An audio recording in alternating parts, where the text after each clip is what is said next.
Breaking news చూస్తున్న Maharashtra Jharkhand assembly ఎన్నికల ఫలితాలపై దేశవ్యాప్తంగా నెలకొన్న ఉత్కంఠకు మరికొన్ని గంటల్లో తెరపడనుంది. ఈ రెండు రాష్ట్రాల్లో ఇవాళ ఉదయం 8 గంటలకు ఓట్ల లెక్కింపు ప్రక్రియ మొదలు కానుంది. బీజేపీ నేతృత్వంలోని ఎన్డీఏ మిత్రపక్షాలకు కాంగ్రెస్ సారథ్యంలోని విపక్ష పార్టీలకు ఈ ఎన్నికలు అగ్ని పరీక్షలా మారాయి.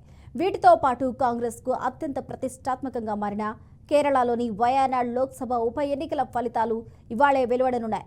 కాంగ్రెస్ అగ్రనేత రాహుల్ గాంధీ ఖాళీ చేసిన ఈ స్థానం నుంచి ఆయన సోదరి ప్రియాంక గాంధీ తొలిసారి పోటీ చేసి తన అదృష్టాన్ని పరీక్షించుకుంటున్నారు.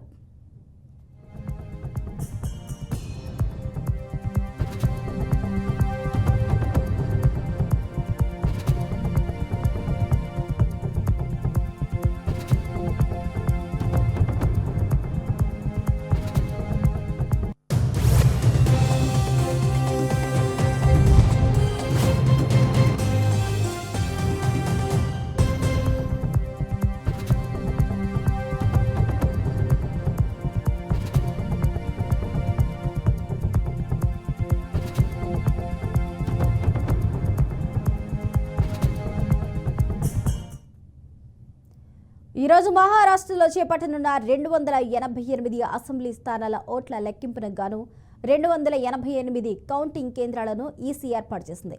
ఈ నెల 26తో మహారాష్ట్ర అసెంబ్లీ గడువు ముగుస్తున్న నేపథ్యంలో గెలిచిన కూటమి 72 గంటల్లోగా ప్రభుత్వాన్ని ఏర్పాటు చేయవలసి ఉంటుంది. మహారాష్ట్ర జార్ఖండ్ ఎన్నికల ఫలితాలు ఇవాళ వెలువడి కానున్నాయి. ఈ నేపథ్యంలో పరిస్థితులను పర్యవేక్షించేందుకు ప్రత్యేక పరిశీలకులను కాంగ్రెస్ నియమించింది. పార్టీ అధ్యక్షుడు మల్లికార్జున ఖర్గే, సీనియర్ నేతలు అశోక్ గెహ్లాట్, భూపేష్ అలాగే డాక్టర్ పరమేశ్వరన్ను మహారాష్ట్ర ఏఐసీసీ పరిశీలకులుగా నియమించింది. తారిక్ అన్వర్, మల్లు బట్టి విక్రమార్క, కృష్ణ అల్లవూరన్ జార్ఖండ్కు ఏఐసీసీ పరిశీలకులుగా నియమించింది.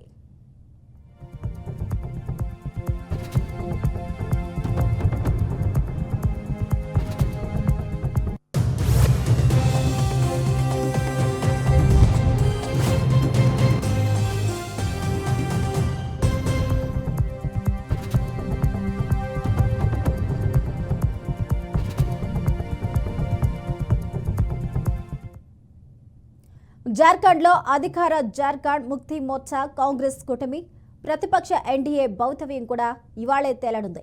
రాష్ట్రంలోని 81 అసెంబ్లీ స్థానాలకు ఈ నెల 13, 20 తేదీల్లో 2 విడతల్లో పోలింగ్ జరిగింది.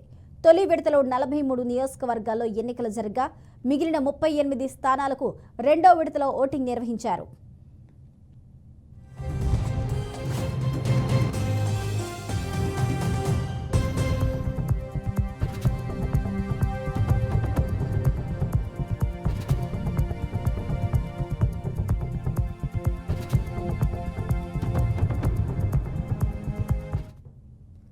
అదేవిధంగా దేశవ్యాప్తంగా 13 రాష్ట్రాల్లోని 46 శాసనసభ, కేరళలోని వయనాడ్, మహారాష్ట్రలోని నాందేడ్ లోక్సభ స్థానాలకు జరిగిన ఉప ఎన్నికల ఫలితాలు ఈ రోజే వెలువడి కానున్నాయి.